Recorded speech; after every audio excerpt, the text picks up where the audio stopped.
Hi, I'm Albert.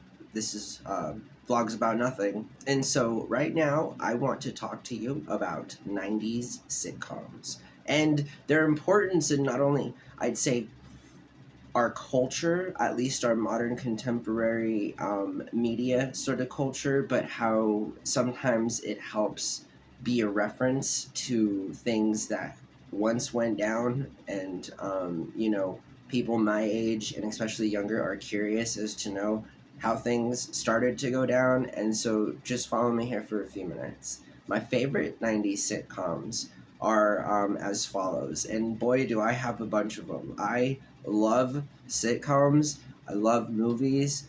I love watching them. I love thinking about the stories and the character development and all of these things. And so, that being said, obviously, my favorite 90s sitcom of all time is Seinfeld. And I think it's a very clever show. I think it's very well written. I think Jerry Seinfeld is a genius. And when it comes to joke telling and delivery and public speaking. These are the kind of dude, the kind of people that I like admire in that way, in terms of just the simplicity of how good writing and acting can be so powerful. And it's an exceptional talent to be a good writer and or good storyteller.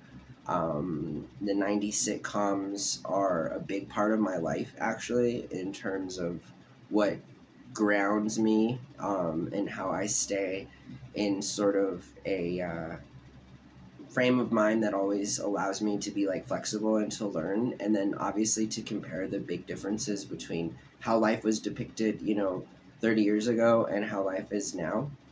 And so I think Seinfeld again is really funny. It is my favorite 90s sitcom. I also like Caroline in the City, which is, you know, I don't know. I like Caroline in the City. You can YouTube it. It's on there for free. This is YouTube, so yeah, if you check that out, maybe you'll like the show too. But I have been to Manhattan, and I think that's another part of me that really likes as to like why I like 90s sitcoms so much, particularly ones set in like New York City or specifically Manhattan.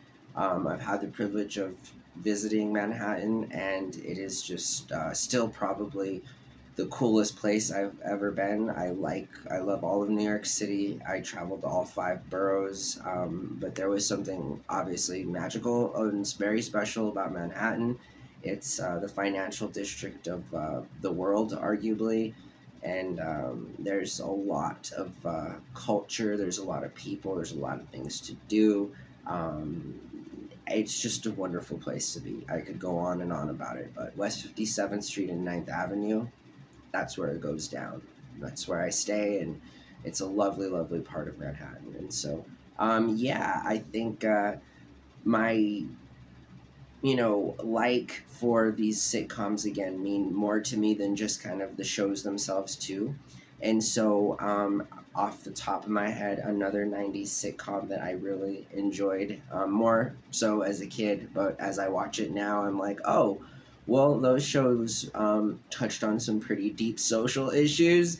And, I think it's those kinds of things that have turned me into the person that I am. And I'm referring specifically to a show called Saved by the Bell, which is kind of cheesy and I would say just for the time period and for the demographic that it was aiming to reach, it was definitely a show that you could take lessons away from as far as like ethics go and as far as controversial topics go. And so, yeah, Saved by the Bell is a whole thing. It got really weird later on, but what show didn't, right?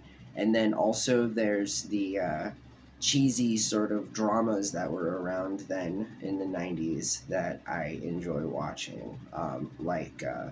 I got into Party of Five a few years ago, and that was interesting. Again, I just really like that time period. The X-Files was a dope show. I think I like The X-Files more now that I'm a grown up than I did when I was younger. But I always thought that was a really funny show, and I really thought, obviously, what's really weird, I didn't like South Park when it first came out, but then as I got older, it became one of my favorite TV shows. My daughter's mom would watch it a lot, and I really actually appreciated her for that because it's a great show. And I didn't know that. I guess or wasn't ready for it when I was younger. But there it is. There's the few minute talk, an impromptu speech about '90s sitcoms.